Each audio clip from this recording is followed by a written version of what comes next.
Good afternoon, 5 o'clock, Monday. Scott Redler. Welcome to today's webinar. Can everybody hear me?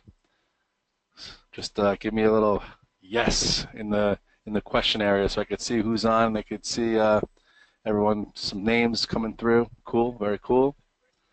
I don't know how it'll be distributed, but it'll be out there. So there's me.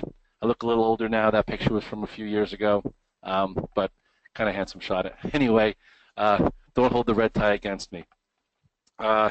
Today's event, I'm just going to quickly go over the 10 keys to trading success. I know some of you have heard that from me all the time.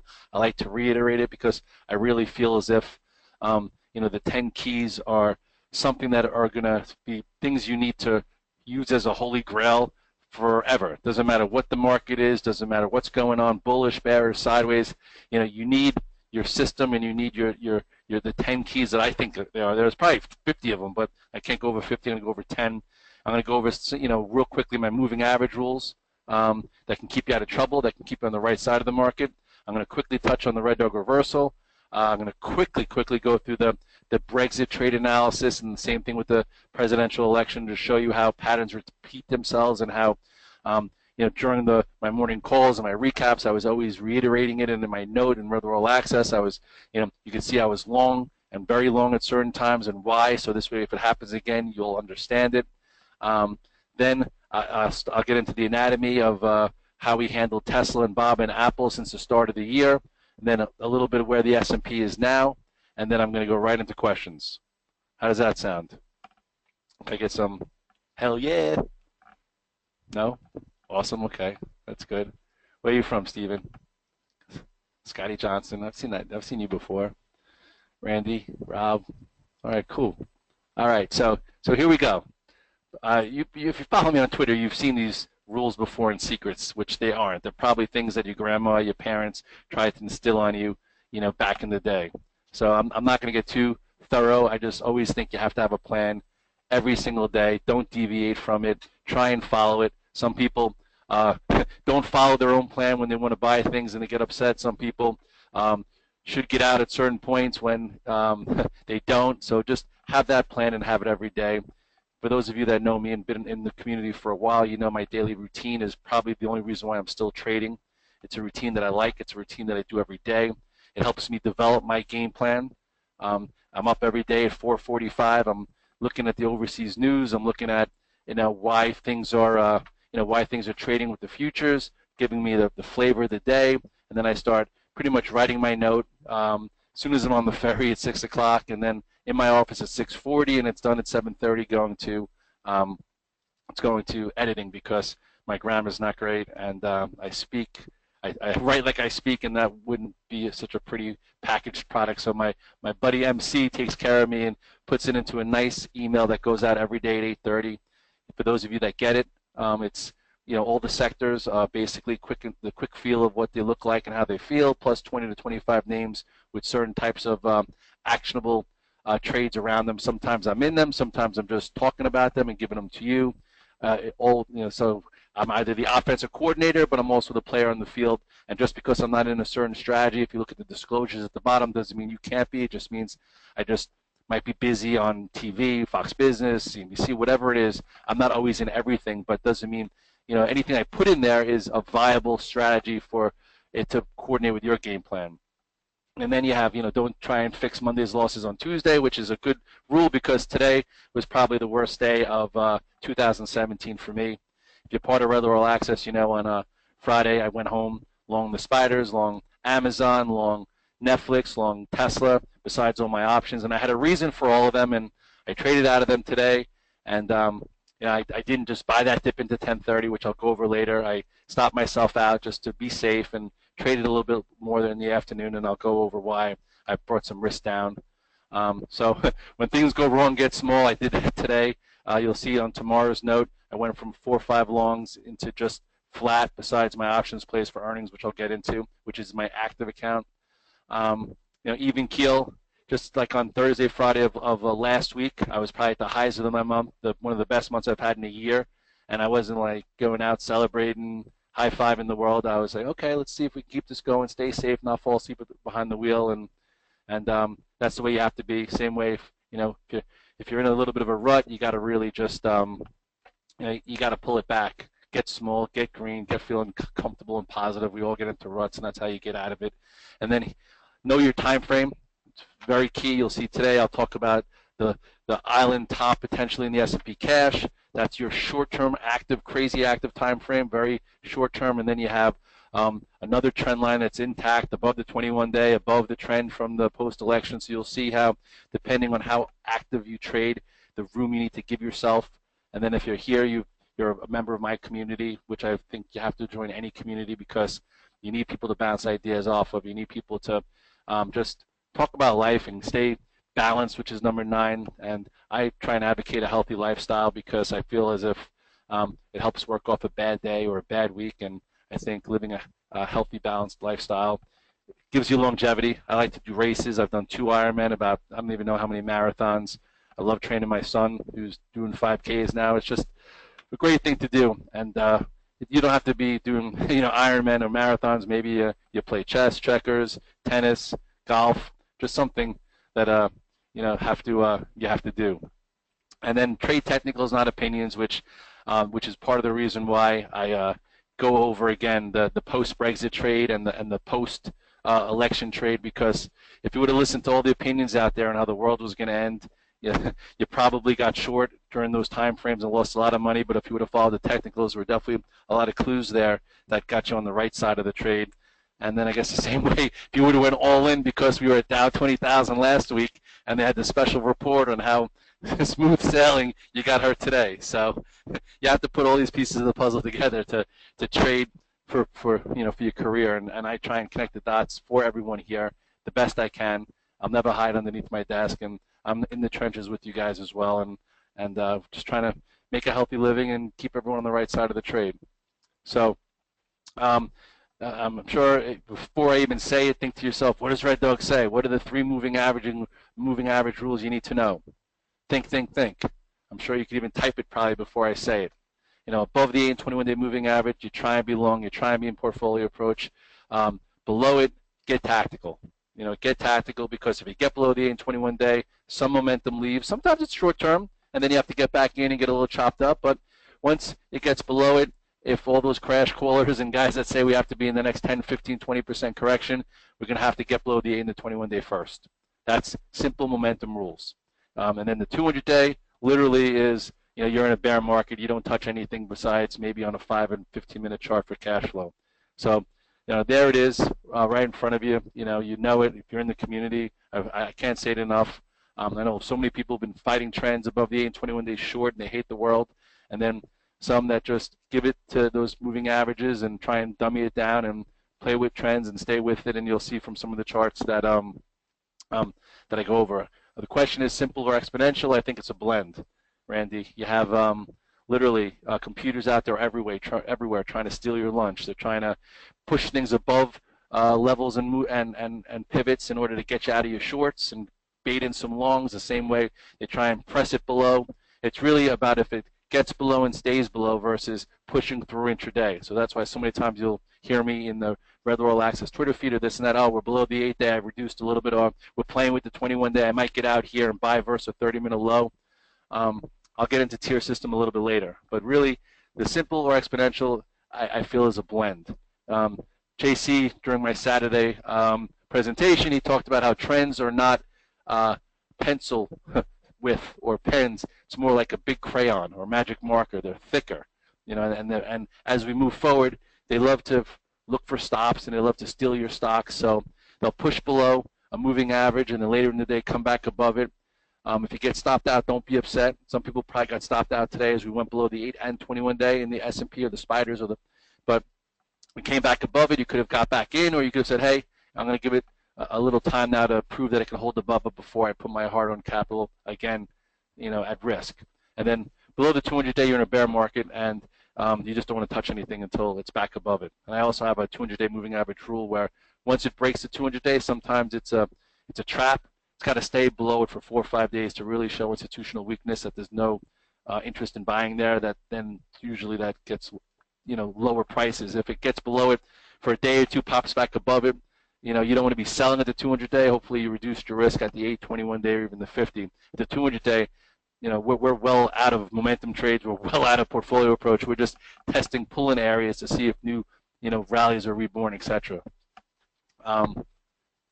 Okay, you have a lot of questions. I'm gonna start getting through this a lot quicker now. Boom. Here's just a real example of the 8 and the 21-day moving average. This was last year, January, below the 8 and 21 and 50. Here we went above it. Boom, above the 8-day, above the 21-day.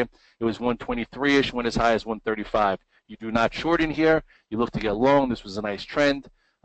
With this to the upside, there's so many different correlations I'm not going to get into that you trade, but just a quick and dirty look on how above the 8 and 21-day, you could have been a buyer here and said, I'm going to put a stop in it at the, you know, the 21-day, or when it gets really extended from the 8-day, you want to take a little bit off, et cetera, et cetera. And then on the flip side, you just look at the TLTs. You know, you look here back in before the election in September, got below the 8 and 21-day, and then literally from 137, it was below the 21-day all the way down to this year. You know, come January, a little retracement, reclaimed it down here around 119.50. So that's what is that? That's 17 points if you were short from here, and it was below the 8 and 21-day at the election. So it was just an acceleration of that trend down for rates to go up. Again, you could ask me the questions a little bit later. I'm just trying to I want to get through this presentation a little bit because there's a lot to learn from this, and you could go back to this and look at it. So there you're below it, now you're above it, and then real quickly oil. If you look here, this is your 200-day moving average. That means it was already below the 8, 21, and 50. Literally, oil broke the 200-day somewhere around 100. And it was below it all the way for almost 2 years. Oil was in a bear market where you didn't have to be long. You didn't have to try and, you know, pick a bottom at 80 or pick a bottom at 70 or pick a bottom at 60. You know, you had a little bit of a reflex move up into the 200-day, and PS, it's been above it for a while now, and at this point I'll go over oil a little bit later, which is just going sideways and a little relative weakness. But bear market, you could have been a buyer of the dip with an opinion the entire time and blown yourself out of the water, and at this point it was below every moving average. You do not want to be in anything that's below every single moving average. Now let's go to the red dog reversal real quickly. I'm just going to give you the actual strategy on paper for you to look at. You can look at it's changed over the course of the years with the age of computers and high frequency trading. Really, it turns into a strategy which just gives you defined risk. It could be when if you're trying to play a balance after a stock is down for multiple days. Okay, what happens is, just say real quickly, a stock is down for 2 days, 2 days in a row, and you think it's only going to be down for 3 days. Okay, and if you're for 2 days and think it's going to be down 3 days, what does it have to do? It has to get through a prior day low. Okay, so just say it goes down through the second day prior day low, and that's a third day. In order to be down a fourth day, it's got to get below the fourth day and stay below it. So that pivot low is always the low that I talk about, because in order to get more downside, it's got to get below and stay below. But one of the times, it's going to get below it, okay, and then come back above it, and that shows you that maybe that move deserves a retracement.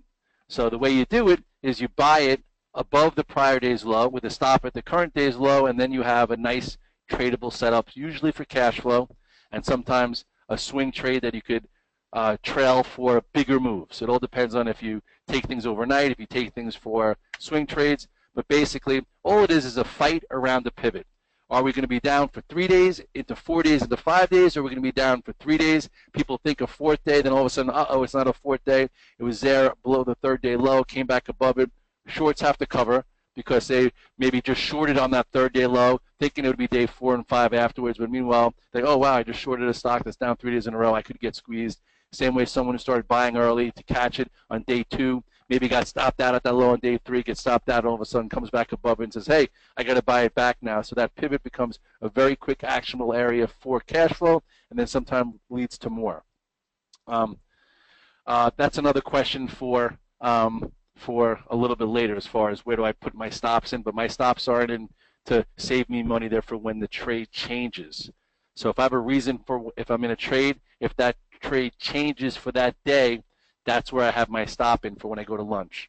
Okay, so hopefully I don't get stopped out because the trade didn't change, but if I'm, you know, down a little bit or up a little bit, I don't put my stop in based on what I want my daily P&L to be, because then all of a sudden you get stopped out, and then the trade does what you want it to do, and you're not in it, and it makes you more upset than the money you lost trying to be in that trade. But again, I'm going to get to your questions a little bit further along. So I wanted to give a quick example. For those of you that were in Redler All-Access, I think this came right from my Redler All-Access that day. Here, oil was as high as $11.79 in October. Oil went into a little bit of a corrective phase, came all the way down.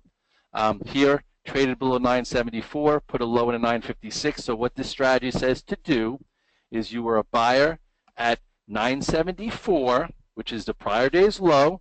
Not a bad spot to maybe try, considering it was at 1179, 20% higher a month or so before. Comes back above it. That's your buy. This is your stop. So I think you were risking 22 cents. And then you have a nice day trade, because anyone who's shorted here saying, hey, we're going a lot lower, they need to cover. Anyone who might have tried to buy earlier, etc., or maybe sold strength, they come in for a play. Closed well, then you got some follow-through. I never take exactly what I bought here overnight, because if there's no follow-through, you don't want to give back what you made the prior day off of that strategy. So buy here, stop here, boom, got some follow-through. That's nice. And then here you actually could see another play where, if you draw a circle here, for swing purposes, it hung above this gap up, and then you even had some more upside. But that's just another type of setup. So that's an example of a red dog reversal low to buy that's calculated. I'll give you another one in a little bit on Apple. Red dog reversal is the same thing on the opposite side. Okay, stock goes up for multiple days. Some people think, it can't go up anymore after 2 days, but you know what? Sometimes it goes up 3, 4, 5 days. So in order to go up again, 3, 4, 5 days, what does it have to do? It has to get above a prior high. So if people are shorting it versus the second day high, it goes above the second day high, goes to the third day. So they usually have to cover unless they're just rolling it up, which could put you out of business if you're trying to pick a top. This way, sometimes it's a take profits if you're long, and sometimes it's a sell setup. So here, price goes above a prior day's high. Price then trades back down through that high, and that's when you short. You short at that spot. You put a stop at the day's high, and then sometimes you get a day trade, sometimes you get more. But at least it's defined. You're not shorting day 3 and sticking around for day 4 up, day 5 up, day 6 up. You're shorting the potential day that gives you a push through failure, which then sometimes gives a bit of a retracement. So here's an example of that right there. Here is letter X, U.S. Steel. This was from, not too long ago. Big move. People were looking for a little bit of a top. 1, 2, 3, 4 days up. Pushed through 38.19. Made a high at 39.14. Everyone said, hey, U.S. Steel is going to 40. It's going to 50. Well, it had to get through 38.19 first, right? Had to get above it. But it got above it. Anyone who chased it, uh-oh, I just bought it on day 5. Anyone who got stopped out here, or didn't get stopped out here rolling it up, says, oh, I can't hold this anymore. They get out there. So that's why this is such a good action area. So anyway, you short here. Your risk was 95 cents, which sometimes is a lot for day traders, but not on the size of the ranges on this. From here, good day trade, and wound up going as low as 33.78. And I actually gave you a little red dog reversal here. I just didn't mark that on the chart because I was going over a red dog reversal top. So you could have been long from this breakout, and that was your sell signal that it might be due for a rest, or you could have sold strength and said, I'm waiting for a cute short, and then shorted here, put a stop there, and said, I'm not covering it until I get some kind of signal, and that could have been your signal. So that's how you use a red dog reversal top versus shorting it here, shorting it here, shorting it there when there was no signal for that. Here, small signal, then you wait to see what's next. So that's that. I'm going to quickly go through Brexit and Trump. Boom, look at that move to the downside. That was what everyone thought. Everyone, here it seemed as if the market was going to break out to the upside. They voted leave. That was the response. Everyone said, wow, that was, I would think that's what people would think. The world was going to end. The response that wasn't known was right here. That was a reflex move. You could have missed both of these moves and still made money when all of a sudden this happened. Reflex move down, reflex move up, held sideways. That's when you had to drop all of your stubbornness, drop your revenging, said, hey, look, Red Dog says when it's above the 821 day, let me try and be long. Hey, look at this. It was a Red Dog reversal. Why is that? It went below this, came back above it, and now you have commitment to this move off the lows. It didn't come up and fall apart. it held the top third. So PS, that was the next trade. Take a look back. This was what I circled before. So even if you miss this and you miss that, if you readjusted here, you made 100 handles. Now let's go again. Let's talk Trump. Everyone said if Trump got elected, the world was going to end. We'd be down 100 handles. We were down that night, blah, blah, blah. You know, this was the pre-election sell-off. Then this was overnight, right? This was overnight. 2050, if you follow me on Twitter, I was like, I wish I had a S&P futures account then, but if I had an S&P futures account, I'd be up 20 hours a day, and I wouldn't be able to have longevity in my career. So anyway, I said if I traded the S&P futures, I would start accumulating on the 2050. If you did that right there, you could have made a lot of money and made your year. But anyway, that was that night. But really, the true thing to look at was right here. The trend line was broken here, okay, through it, and the question was, would we see commitment above it? Even if you missed this post, you know, the after-election bounce or this trade, you could have said, hey, I'm not going to be stubborn. I'm not going to revenge it. I want to see if we hold above it. And what happened? Oh, look at that. Held above it. Oh, my God, we're above the 821 day. Red Dog says try and be long. Held there, and you could have missed this and this and said, now I'm not going to miss the next move. I missed the Brexit move. I didn't get involved with that type of scenario. And then, you know, you circle this. You had another big move after that could have made your year. And now if you take even a further look back again, look above the 821 day, which is one of the Red Dog rules. And, you know, here now just giving you the lessons from this is that every expert out there is going to tell you what they think should happen.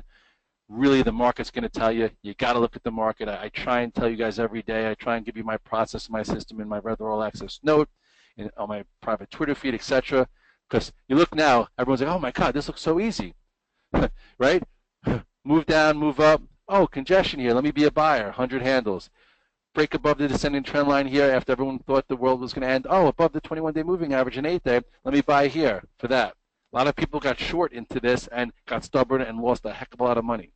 So, you know, remember this slide.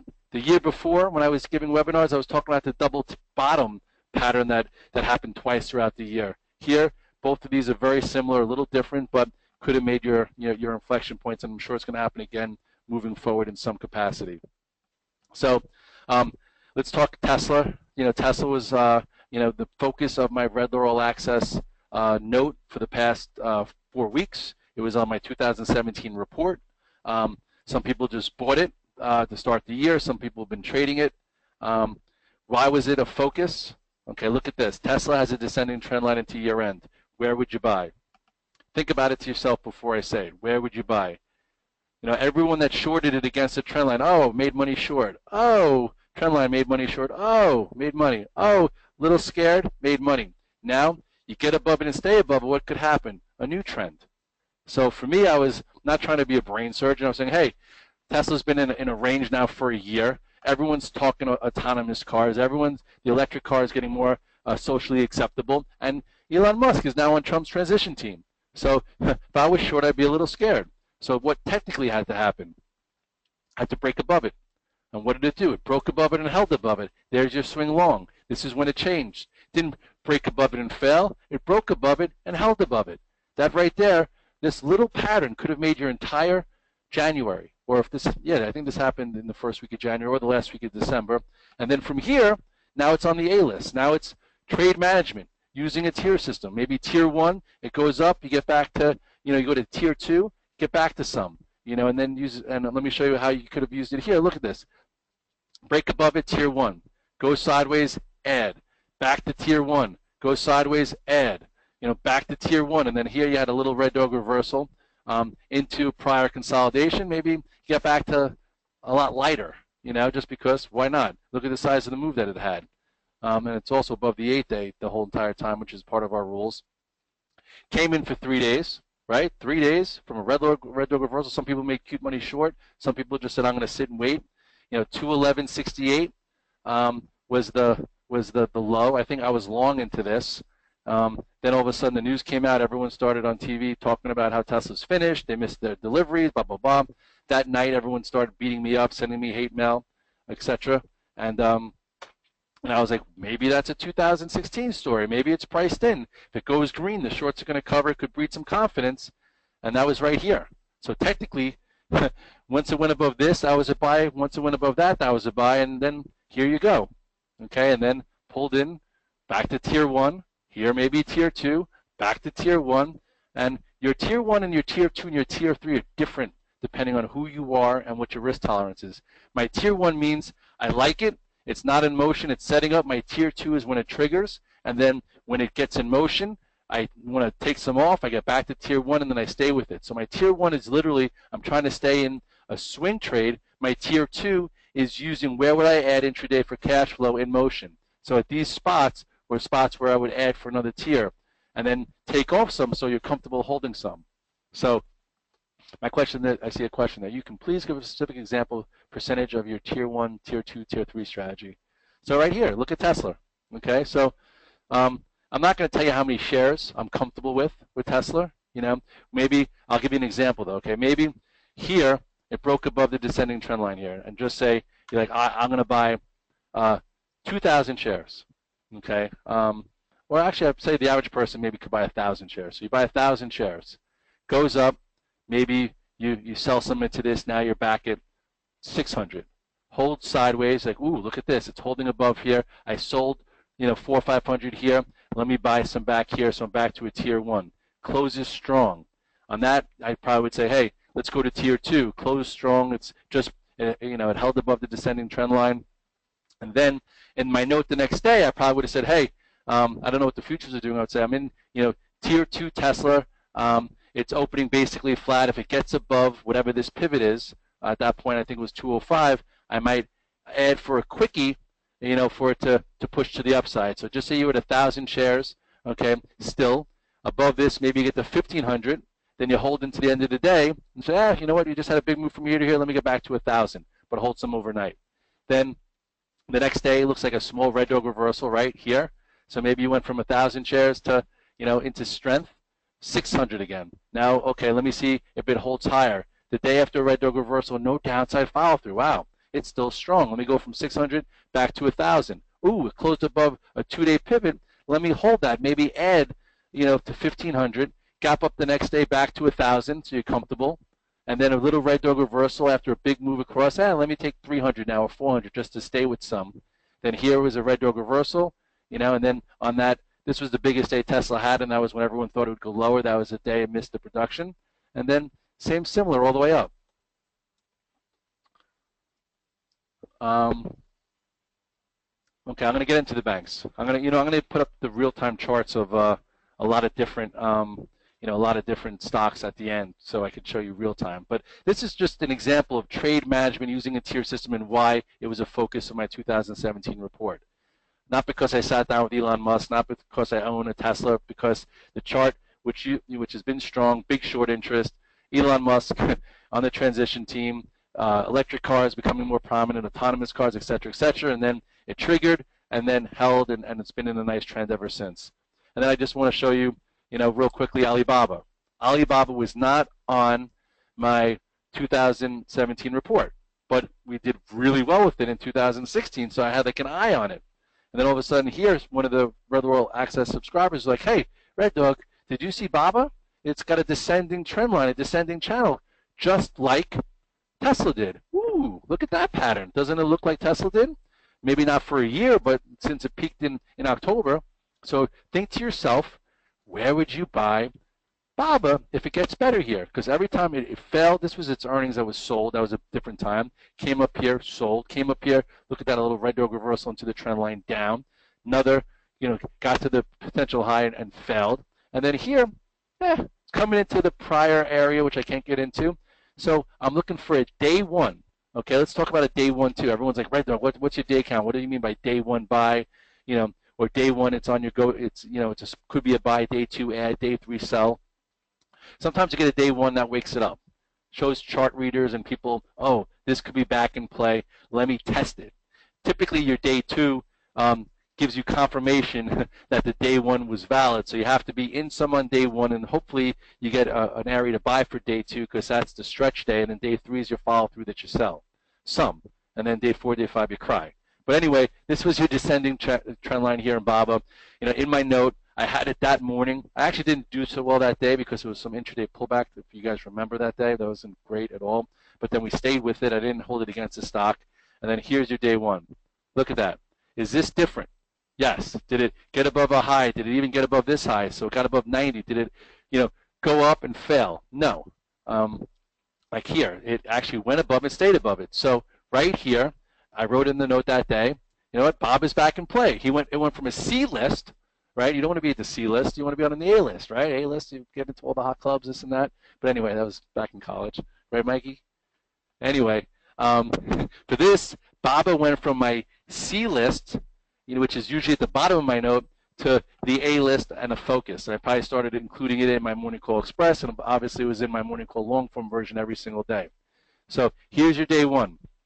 Hopefully you were a buyer here at this 89.10. Maybe you wanted to buy it to give confirmation above 90, closed around 90.70, and then as a guy who could take some risk overnight, do you take this home overnight or do you sell it all? What do you guys think? Do you take some or sell it all? If there's any clue to being something overnight, right here, first day out of a descending trend line, you want to see some commitment to it, and this is an overnight. At least in my good book it is. And then the next day you had, ooh, look at that nice follow through. Broke above the descending trend line, gave you a gap to the upside, awesome day and a half trade. A day and a half trades are typically what pay your bills. And that's where you want to take the most size usually. And now after something like this, you have to say, hey, I'm going to do some trade management. It's back into some resistance, this 94.5 area. It got rejected at. It might need a little bit of time, okay, to go sideways, just looking at it from my blind eye. And so if you just say bought tier one here and took some home, just say you bought 500, 1,000, and then you took home 1,500 shares. Maybe into this move you sold 1,000. Now you're like, I'm going to hold 500. I'm comfortable holding 500. And then, after, again, the note's not here from my great editor-in-chief. Where is it, Mikey? It's not there. I just wanted to show you the language, because on my note every day I have language around the trade. So this way, on that day, I went over the language of it, but anyway, it's not there. So here is, day one, okay, follow through, and did it hold higher? Yes. Did it hold the top third of this range? Yes. So does that mean you want to stay involved? Yes. So if you had just say 1,000 shares, 1,500 shares, got back down to 500, maybe you held 500 for this day, and then it held above the prior low. You said, hey, I'm going to get it to 1,000 shares. We closed pretty well, while the market might have been weak that day. And then boom, you took a little bit more. Maybe you're in tier 1.5, opened up, you're back to tier 1. Then remember, in my note, I remember this whole time, this 5 days, I'm like, you could be long verse 94 or wait for a move above this bull flag, and this was the day of earnings. So in the note, you would have seen in my disclosure, I was long the stock, and I was long the 95 calls. I think, who's in Redler All-Access? I bought the 95 calls somewhere in here for like $1.50, $2, and then it ran prior to earnings. So what I did is I sold the hundreds, which financed the call spread, but I didn't take the stock into earnings. So that was just great trade management. It worked. Not great. It was actually a good play. It worked very well.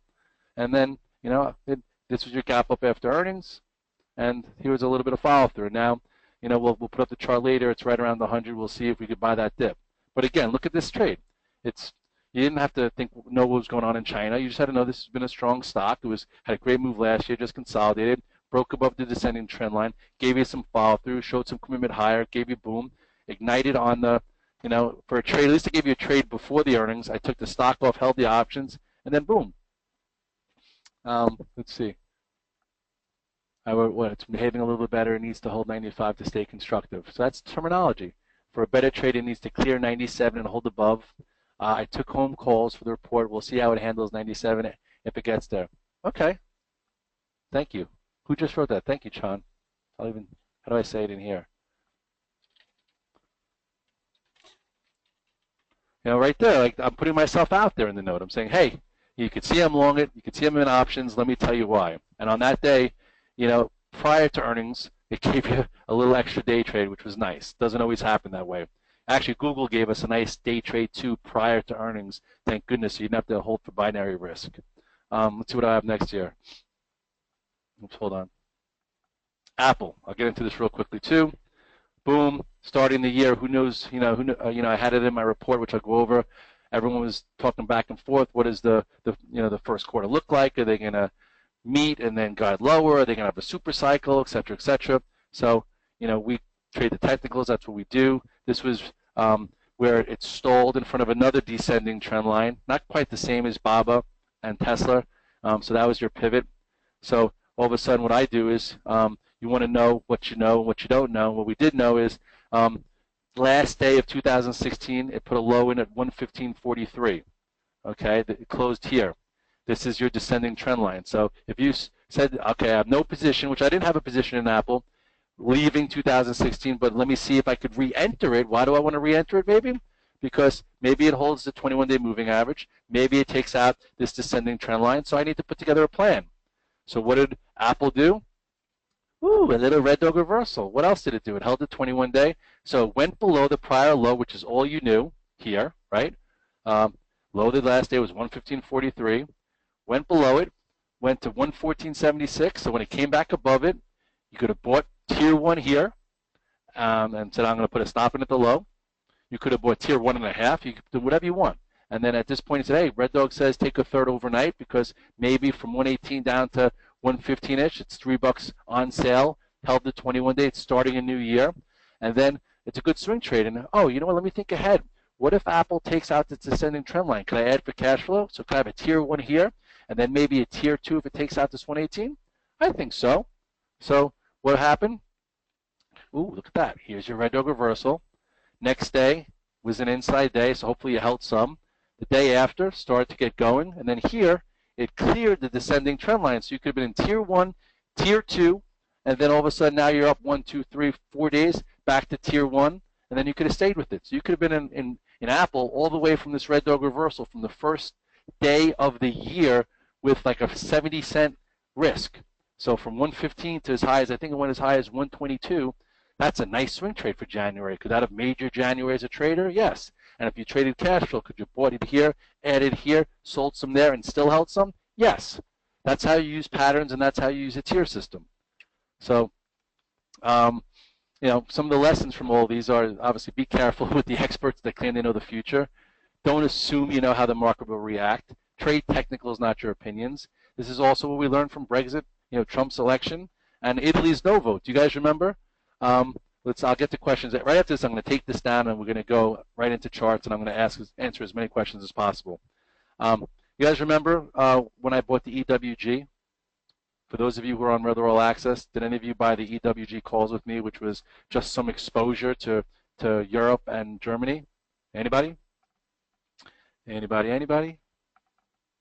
None of you guys had the EWG calls with me?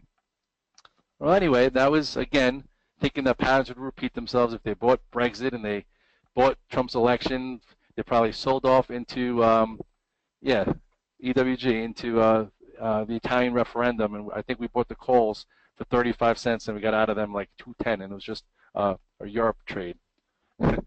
Sorry. Well, you know what, Bert? Don't kick yourself. Next time I do something small. Okay, whatever I'm in, not saying it's going to work, but if you feel like you're missing out on some things, just go small. So then next time you're more comfortable to do more. That wound up being a really good one. So it was the EWW.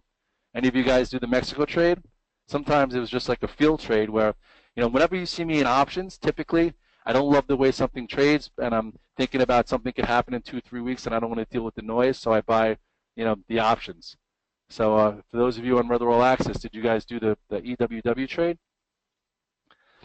Both of those off the beaten path. Everyone's always like, Red Dog, all you trade is Tesla, Amazon, Apple, Baba, this, that. I'm like, no, I trade some other things and other patterns, and Europe and Mexico is not something I always trade. But that's why I did options, because I wasn't that comfortable with them.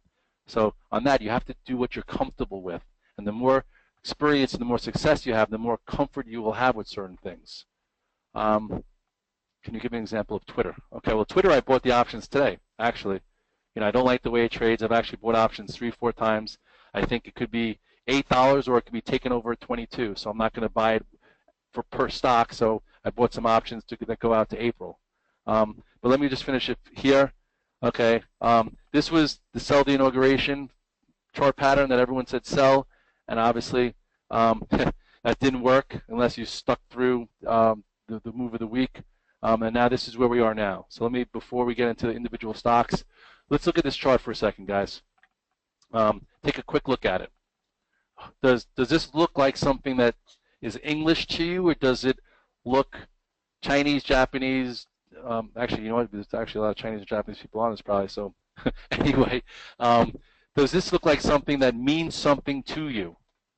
This chart. Can you look at it and be like a doctor? Says, you know, like a doctor could get an X-ray from radiology and all of a sudden look at a spine and look at this and say, oh, I see a little fracture here. Oh, I see maybe a break. Um, a doctor basically, gets trained to read X-rays the same way as a technician we get trained to read charts. So I would say that this chart right now with the potential island top right here at 2300 is almost like a hairline fracture to this actual trend that's been up since the commitment to the post-election wide range bar that cleared this descending trend line. I just said a lot of technical terms in one sentence, and hopefully if you're a Redler All-Access member, it'll all be second nature to you by the time you're with me for quite some time. So here is the move. They trapped some guy. Like I was long. Why not be long here? You had your 2-day breakout. I had a lot of size here. Got back to tier 1 and even tier 1 because I had multiple positions hurt. It today felt as if it wasn't going to rally back. It did. So that's why I didn't go out short. Went out just in my options, which some of them held and some of them, didn't. But for now, coming into tomorrow, I would say there is a hairline fracture in the active bull market. But it might only take a few days for it to repair itself. How would it repair itself? All of a sudden, we hold above today's low, 2268, for a day or two, get above this 2285, fill the gap, and then turn into another range to continue. How does a hairline fracture turn into a break? You know what? Tomorrow we close. We open up flattish, or the next 2 days we play around here. It doesn't fill the gap, starts to roll down, and then all of a sudden that hairline fracture turns into a bigger break. But for now, it's a small hairline fracture. So by there being a hairline fracture, do you go out and run a marathon after a hairline fracture? No. You rest a little bit. You put some ice on it. Maybe you take a painkiller. But you don't all of a sudden, quit running and quit doing races. But you say, hey, little hairline fracture right here. This could hurt a little bit if I'm doing too much activity. So why not let a little activity go by so we know more that this trend is that strong. And then we put on some swing positions again for maybe higher highs, or the hairline fracture leads to some kind of break. How do you draw that trend line? Well, look here. This is where we broke out, right? This was the day after Trump was elected. This was the day that everyone said the market was going to crash, the world was going to end because he went into office. But what happened? We broke above this descending trend line. So this actually is just an active trend. This isn't even the intermediate trend. This isn't the macro trend. This is just the world that I live in to make money, to make cash flow on a daily basis. Okay? The world that I live in got me from tier 1 long into tier 2 here, into back to tier 1 that hurt here. So now we hold this for a little bit, maybe besides options to get back into tier 1. But if you're a macro holder and you don't trade for a living, this means nothing to you. This just means, okay, you had a day and a half pull in. We'll see what happens here. We're still above the 50-day. Look where the 200-day is. Sometimes if you're, if you overtrade, you might have sold up here and then didn't buy here, and then all of a sudden you felt really good that you sold higher, but then you never got back involved. That's what a lot of people did last year. A lot of people in that January, February, when risk was reduced, they got out fast and they were never able to get back in because they felt like they were chasing. So don't misconstrue a macro long-term approach for active swing trading or even just day trading for a living. So if this were to break, what could happen next? Ooh, the 50-day might move up, and then we'll see what happens here. We'll see if that hairline fracture turns into a break, or maybe just a little bit more rest is needed to figure out what comes out of the Twitter sphere from the executive office. So that's how you measure the risk and composure of the market, by measuring the health. And right now the health is still strong, but little hairline fracture. Okay, so from here I'm going to go into let's see if I do this right. Nope, that's not right. Oh, wrong one. Let me get this off. Okay, I'm going to go into just my charting program, and I'm going to go question by question. Question Question by question. Okay, right now this is I'm in the real life chart of how we closed today. I have to apologize because this is what I use here during the day, so I might have some lines already on there. Okay, let's do real quickly. You want me to do some sectors first, or you want me to do some stocks first? Stocks or sectors? Sectors or stocks? I just want to quickly do the IWM. IWM to me is vulnerable. Okay, let's do this first. IWM did not make a new high when the S&P made a new high. Right there, that showed me it was vulnerable. Unfortunately, I tried buying it with some bids in today around the 50-day, and I just got stopped out because I was like, all right, if we continue lower, this isn't going to hold, and I'm in trouble. So for now, this to me is going to give us some clues on whether or not we get downside follow-through. And how is it going to give us some clues? If there's no real rally now, like just say you could, if it rallies back up to like just say here, and does maybe a red dog reversal, what does that mean? It trades above today's high of 135.24, fills this gap a little bit, then comes back, makes a lower high. Then this could lead to a little bit of an indicator that we're going lower. I would say that this right here is more than a hairline fracture. This is showing relative strength and could be a little bit of a problem. So I'm going to be looking at that. All right. The banks acted a little bit better. Why did the banks act a little bit better? Well, let me just change this up a little bit for you guys. It did not make it to the bottom end of the channel, did it not? It held higher. So for now, you want to do the haves and have-nots. Okay, well, FAS is more of a have. Why is it a have? It didn't even make it to the 50-day moving average like the Russell. So the banks right now are a little stronger than the Russell, but we also have the Fed on Tuesday and Wednesday, so some shorts might be on alert just in case they're extra hawkish. So there's still some hope that maybe interest rate hikes will help this sector. So for now, we'll watch the banks, and the banks right now are strong. You want to look at two names in the banks? Let's look at Goldman Sachs. Goldman Sachs, to me, is a little weaker. Why is it a little weaker? Came back to the 50-day. Made a lower high below the 8 and 21-day, but we'll see if this 230.50 holds. If 230.50 doesn't hold, you could see downside. Why is this now, to me, a little bit of a weaker bank? Just giving it a quick and dirty. Broke this trend, came up and retested it, and now it's back at the lower end of that support area. Because look at J.P. Morgan. Is it at the lower end? No. So what does J.P. Morgan do? Does that mean, if the market rallies, will it be one of the first banks to make higher highs? Could be. Look where it came from. So to me, little relative strength in J.P. Morgan versus Goldman Sachs, and the banks have a little bit of relative strength versus the Russell because they both were on the move together. Let's go to the Qs real quick. Qs. Okay, lots of little action here. So let me draw this across. This was the last breakout. So the Qs took away some of the fluff here, but above the 8-day, above the 21-day. You don't want to be buying the Qs back too fast, just in case it wants to pull back to the 21-day. So for now, you write down 124.13. So we might know tomorrow, if we're flat, I would say the Qs just had a 2-day pull-in. Can't get too bearish if it holds, 124.13. Let me get rid of this. So the Qs right now is the source of relative strength, but we really have to be careful that some of the rhetoric from, like you saw from Apple and you saw from Google and you saw some from Reed Hastings, like, you want to make sure that there's no war between Trump and tech, and want to see if, there is some back and forth, how does it handle it? And the Qs might just build another spot here like it did during that area. Sorry, again, I told you, like, I have some, hey, look at this. Look at this fake out. Broke above, looked horrendous, and then right here, reclaimed the 821-day, and it's been above it since. So it's been a strong sector. Okay. Let's see. Okay, now let's go to XLE real quickly. XLE has been horrendous. Why has it been horrendous? Because one of the sectors that did not make new highs. It looked as if this was going to hold. Remember this? Okay, traded below, came back above. I thought that was a little fake out. Got back above the moving averages and just failed. It did not make a higher high. Look, the S&P made a higher high. So did the Dow. What did the oil names do? A lower high. So this is on the weaker side. Okay, so I guess as long as it stays below this spot while the moving averages curl in, it's not worth anything for momentum long. Maybe tomorrow if we open lower, okay, I would say, hey, XLE has been a source of relative weakness. It's it made a high here. Yesterday's low is 72.36. Maybe buy it versus that, or if it trades below it, comes back above it, get a cute long, because 1, 2, 3 down days. Maybe there's a red dog reversal strategy that could happen tomorrow.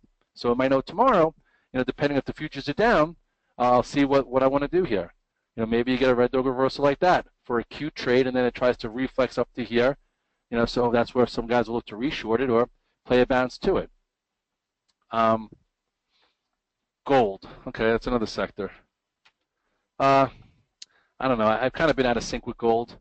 These were maybe the last few times I was looking at it. Let's see. I'm sorry, I have all these little lines here. As you can see, all my little my little words, or not words. Okay, so here, that's where it failed at the election.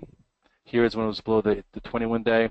Here is where, I guess, if you wanted to be long gold, or at least not short it, this is when it reclaimed the 8 and 21 day, which reclaimed this. So from here down, it was in a void. Here it took back the 8 day. Here it took out the 21 day, and then came into resistance and failed. I would say if you want to be long gold, be long versus this spot. If gold is any good and the GLDs are any good, it should not break this 112.81. It just went from here, higher low, could continue. If it breaks this, I would have thought gold should have acted better today, and it didn't. If it were to break this, I would get out of the way. I just don't like gold right at this point. Sorry, I've liked it in the past so many different times, but to me, I think there's a lot of better things to trade that don't have the overnight risk, that doesn't have the currency risk. But if you have a huge portfolio out there, and you want to have a small percentage of gold, have a small percentage of gold. But if you're going to be trading every day for cash flow and alpha, don't make gold your focus. There's a lot of other things that actually move better. All right, now this is freestockcharts.com for that question. I typically use eSignal on my trading system. I like to have eSignal. That works well for me. Scott, in your 2017 report, how did you come up with 142 for Apple? Okay, let's take a look at Apple. Apple, this has been, I've been charting it and putting it on. Look at that. Remember the red dog reversal above there? Boom. You really got to get more into the weekly, for the potential of that. So, if the stock were to get above this 132.50, the all-time high, which it could. Okay, this is the weekly. I do think I have the 7+, and I love it. I do think that the App Store is awesome. I do think that their buyback and their dividend and maybe the tax reparation is going to happen. So in order to, once it gets above something like this, you can have a lot of follow-through. So just say from 93 to 132, that's 40 points. I'm not saying it's going to go 40 points above that, but I just figured, using my cotton napkin type of style, that started the year just say around 115. So to 132, what is that, 16 points, or say even one, oh, actually, no, sorry, this is what I had. I'm trying to figure out how I came up with that. 118.70, and then you have 132, so that's $7 or $8, so $8 on top of all-time highs of 134 gets you that 142. So that's how, for everything to work out really well for Apple, that's where it can go. And that obviously means the market's going to have a really good year if that's the case. For now, if you want to trade it the way I trade it, obviously earnings are Tuesday. We'll see what happens. At this point, you have like a really nice trend line from here. So as long as this stays intact, it's going to be on the A list. If it happens to break it, I'll have to reevaluate. But as you can see, like, look at all these different, every one of these things means something to me. Like the igniting bar, the double bottom, gap and go. Like all these things are things that I've tweeted about, put in Redler All-Access when I put the chart up there. But for now, it's crossed a few thresholds, and it does look like there's an actual void here all the way up to the old highs. It's just a question of how the market's going to do in the next week or two. Do they sell good news or do they buy bad news, et cetera, et cetera. In this quarter, it could be a little vulnerable. But I also went to the Apple Store. They had no watches. They said it was one of the best things that they sold. So I wanted to get a watch to go with my 7+. They didn't have any. And again, the battery on the 7+ is awesome. The store was packed. So I'm hoping that Apple stays in play because there's a lot of liquidity, and it's good for America when Apple does well because a lot of people hold it. Am I holding Amazon options into earnings? Yes, I am. Today was a bad day for me in Amazon. Let me just get back to, let's go back to the daily chart. This is the weekly. The daily chart, Amazon. Okay, so look at that. This was a different level that I had here. So Amazon, obviously, we had it in the 2017 report. I honestly think that Amazon, should have an unbelievable report. I'm not an analyst, but I'm just saying that all I know is everyone that I talk to, no one goes to a store anymore. They all get those little brown boxes. Besides that, Amazon's not a product company, and every single person I know got the Alexa. Alexa was sold out. I think it's going to be many generations of that. They made a lot of money there. And I also think that Amazon hasn't done a stock split in a long time. So technically, if you were on my note, this was probably the best 2-day period that I had of the year so far, because it cleared this. This was when they said they were going to buy 100,000 jobs. We had it on the note. I said if we can get above and stay above 767, it finally wakes up. I had a tier 1, got back to, I actually took it home, sold some. It flagged again. If those of you are part of my note already, you know that I put 801.77. That was that pivot. Oop, let me get this out of the way. That was right here. That was a really nice, or maybe this was the 100,000 jobs. But this is when it cleared this inside symmetrical triangle. This was just say you want to learn about a tier system. So here you could have paused, held all 3 of these pivots, bought tier 1, added tier 2, back to tier 1. It did it again.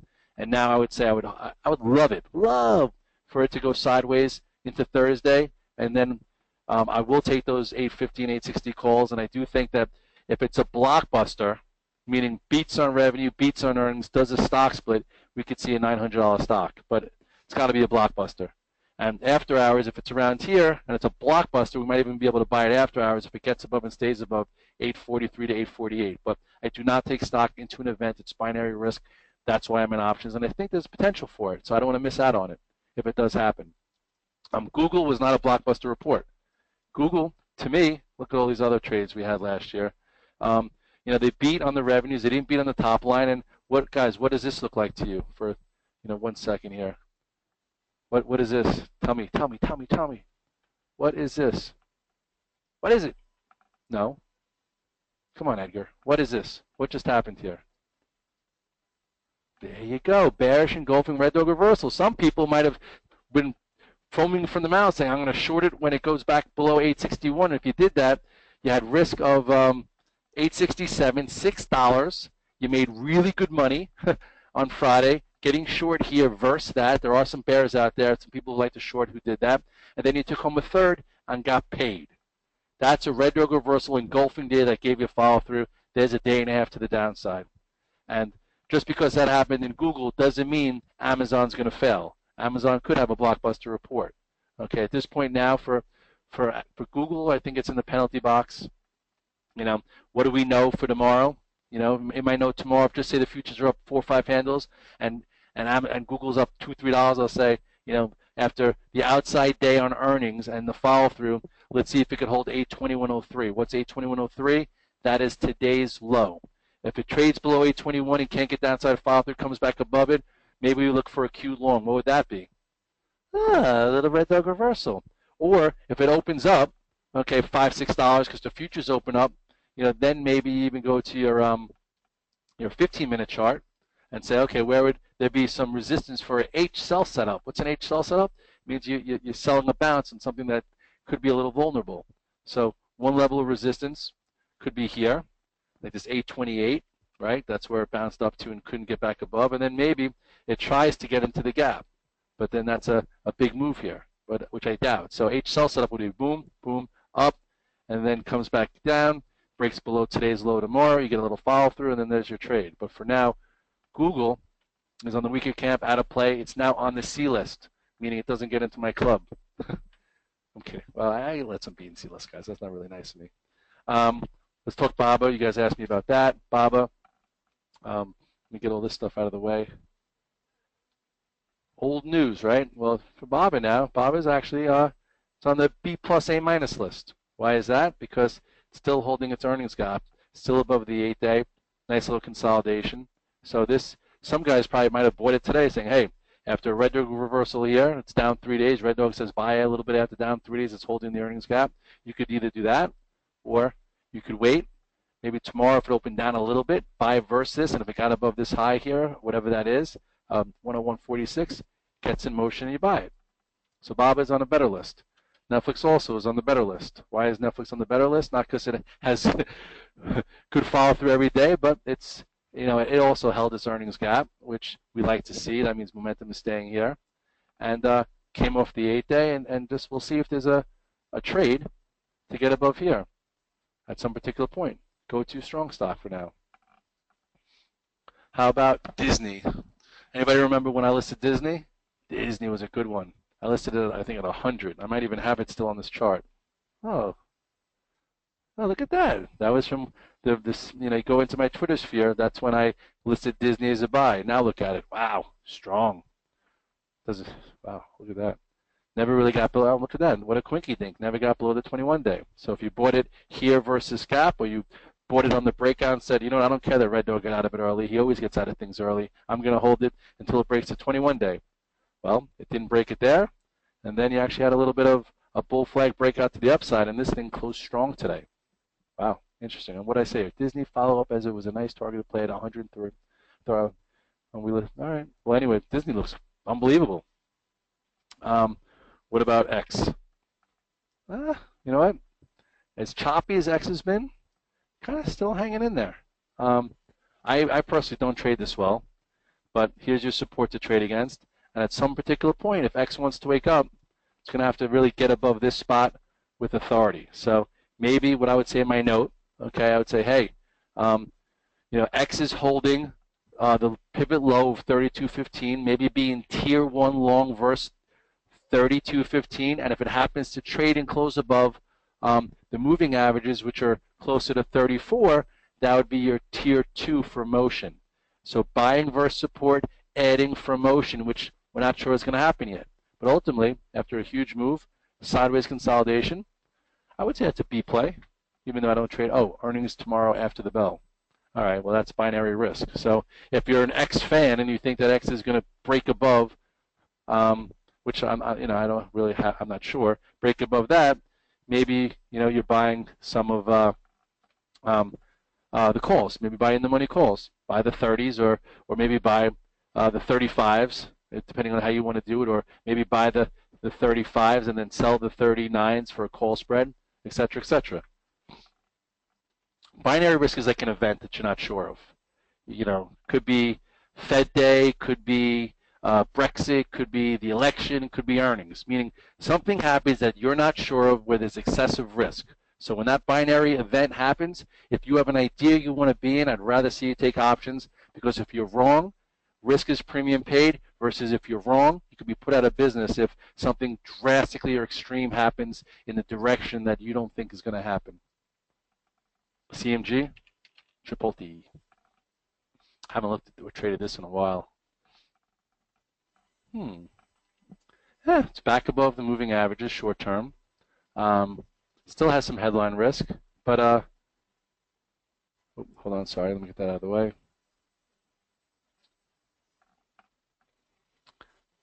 It looks all right. It's a lower level laggard play. It was an old school, obviously an old school winner. Here I would say this could have been like your tier 1.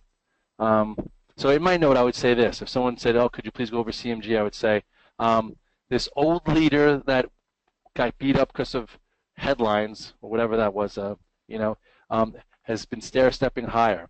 You could be long verse, whatever this pivot low is, be long verse 412.17, okay, which is 5 points. But if you think that it's going to get in motion, I would add, if it gets above and stays above 421.70 for a move, could up to 440 and change.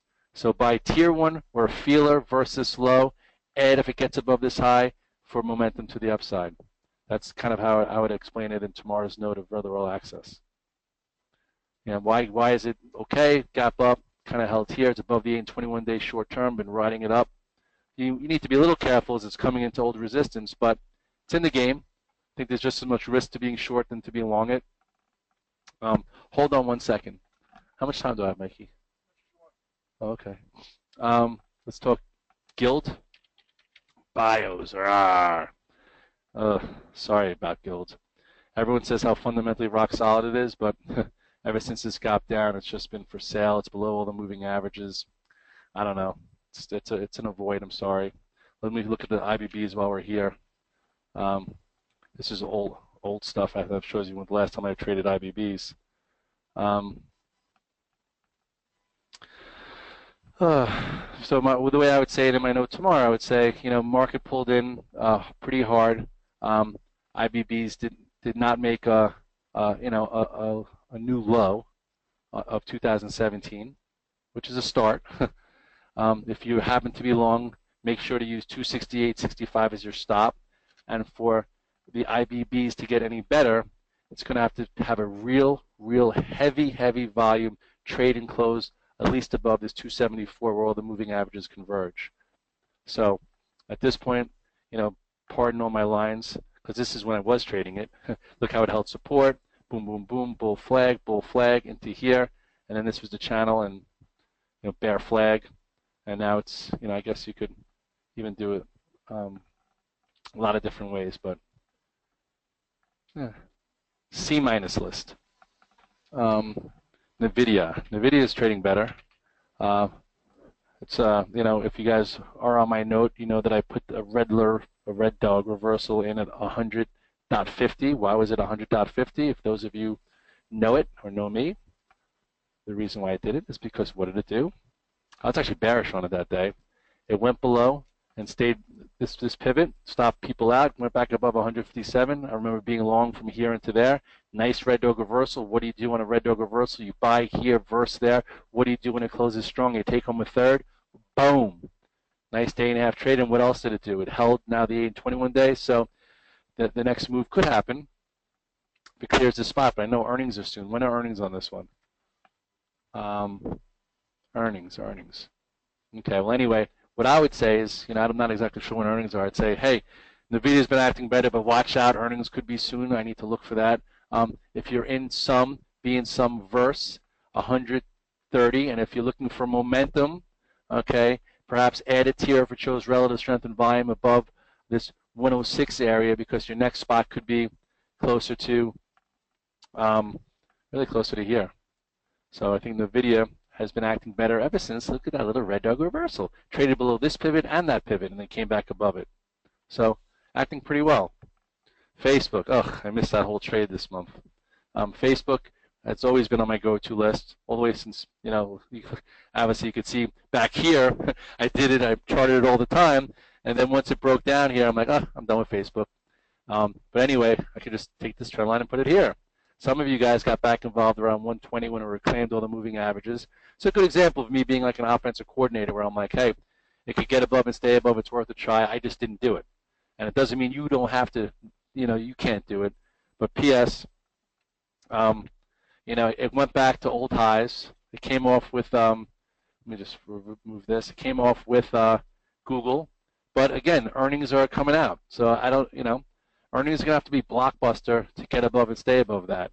Can it be? Yeah, I guess. I think everyone's a little pissed off, a little upset with Facebook. I know my mom has defriended her nephew and her niece because they have opposite views, and I don't log in half as much because I'm sick of reading the monologues on there. I don't know if anyone else feels the same way, but maybe it was a perfect storm for last quarter because of all the activity there for the election, etc. Last few times it breaks above a pivot and doesn't hold it. So on Wednesday, we'll see. Does it get above and stay above 133? Maybe there's a post-earnings trade. If they crush earnings and they take it, we can maybe catch a cute cash flow trade into new highs. If you're looking to do an option trade, maybe on this 2-day weakness, if you're looking to be long, just be careful. It's come a long way. Maybe buy the 130s, and if it rallies up a little bit, sell the 135s, do a call spread.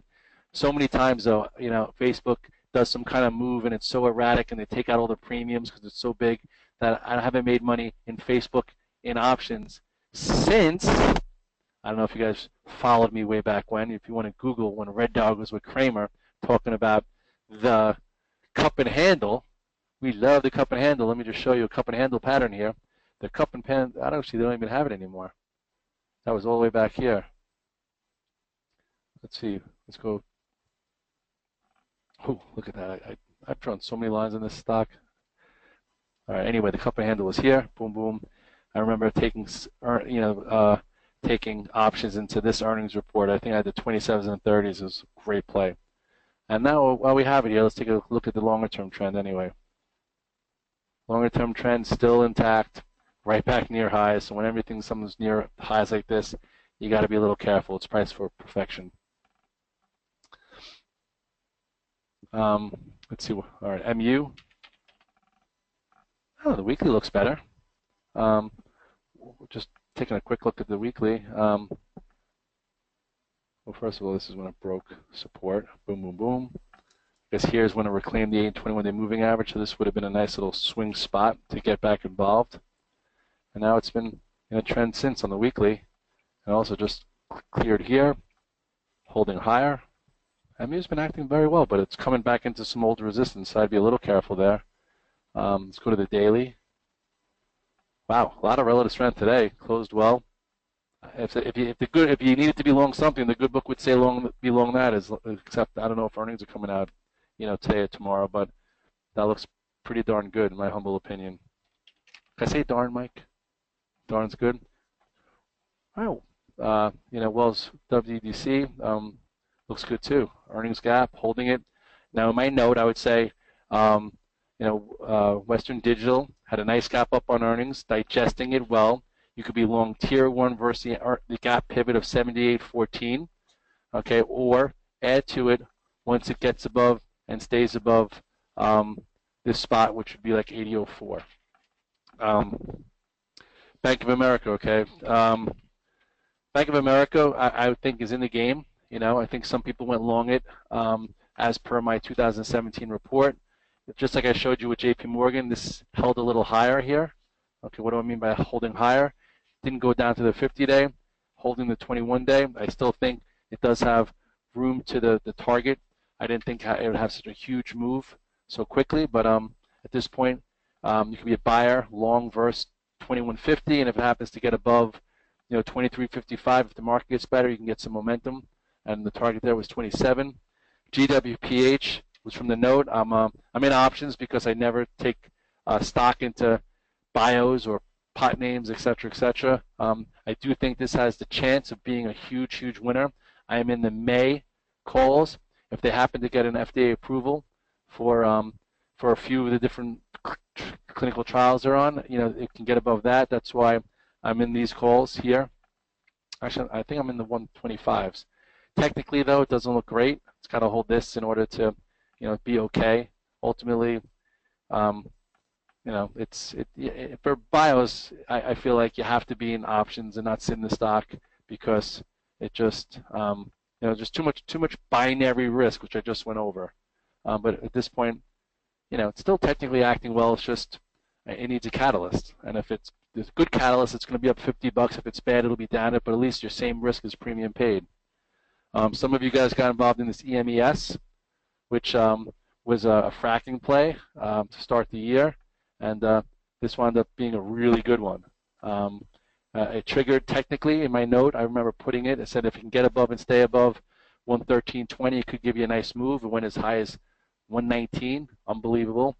And now, for trade management wise or trade management purposes, holding the 8-day, let it range out a little bit here, but ultimately, really nice day trade here from the note, and also good swing trade so far if you take a percentage of every one of the 16 longs that I listed in the special report. Win also was great to the guys who bought the report last year, and great again if you bought it to start the year. It looked like you know what, and now all of a sudden it's all the way up here at 104. Congratulations if you were in it. Ultimately, it's still in this channel, but it does seem as if at some point it gets above it on the day trading spectrum. If you long it, I would say, make sure it holds this gap. It's come a long way. At some point, if it can go sideways, it could be either another trade above this 105. But if you're in it so far from the beginning of the year, this is one of your big winners. Again, last year I went so fast. I think guys made 20% before the first quarter was over. Hold on one second.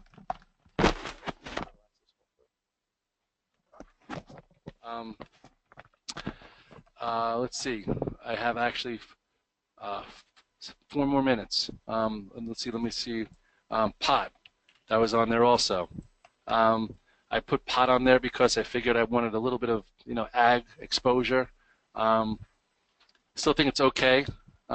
Just if you're in a percentage of it, it's not really a day trade now that I would be sitting in if I was like actively trading. But if you're in it because of the report, went as high as 21, I would say this is support. I still think it's got a chance for higher prices. It's just this is one of those trades where you have to kind of like buy and hold it and let it work out. And if you're a trader, it's not giving you any. It gave you a quick trade if you were a trader. I think I had it in my note once so far, right here, because that was a nice day trade, and then it's failed. I haven't played it, but at this point I still think there's potential there. All right, one or two more. FCX. FCX actually been acting pretty well. FCX was the star of the 2016 report, and as of right now, so far so good here too. I would say be long actively as long as it holds above this 1574. So in my note I would say, hey, FCX is acting well above the 8 and 21 day. If you want to be long tier 1, be long versus 1574. Then at some point, if the market gets better, maybe you could get some momentum above this spot, which is 1658 for new highs. SKX, it's all right. Holding this big earnings gap. So I would say if someone asked me what's a quickie here, I would say big gap up from 12.1 has been protected. Not really getting much progress, but absorbing a big move from early November. Today held where it had to, and maybe you're long versus the gap or long versus today's low of 24.32, and then at some point it could continue. Little vulnerable just because how long it's spent here, but still decent sideways work. ABX will probably be my last one. Gold miner. Short term, pretty much was reborn right here, right? Actually a little bit more reborn here on this gap up that held. And say as long as it stays above the 8 day, stay with it. But you have a bunch of resistance coming in right now into this spot, which it's pausing at now. So I would say if you're not that active and you're in it as a swing trade and you bought it here, just make sure if you're short-term active, make sure it holds 1753 and watch gold. And if that were to break, really, 21 is a lot more important. All right, guys, listen. It is 6:22. I have a 6:45 ferry. I'm going to at least try and do this once a month. Okay, for once a month for Redler All-Access, and at least once a quarter for those who aren't a member of Redler All-Access that are part of the report. Okay, I'm going to try and update where things are at. And just keep everyone on the same page. If you're not a member of Redler All-Access and you'd like to be, and you didn't really know about it and you just bought the report, you could, I think you'll get an email from customer service, asking if you have any interest. And if you don't have any interest and you're just in these for a swing trade and you don't trade that actively, that's cool too. Not here to, press you. I just think that we do have a lot of resources that not a lot of people know about, and just keep using them and we'll figure out if this hairline fracture in the S&P equals a break or just a little bit of a rest before the market gets healthy again and we can put swings back on and make higher highs. Thank you for tuning in, and I'll see you tomorrow morning at the morning call. Have a good one.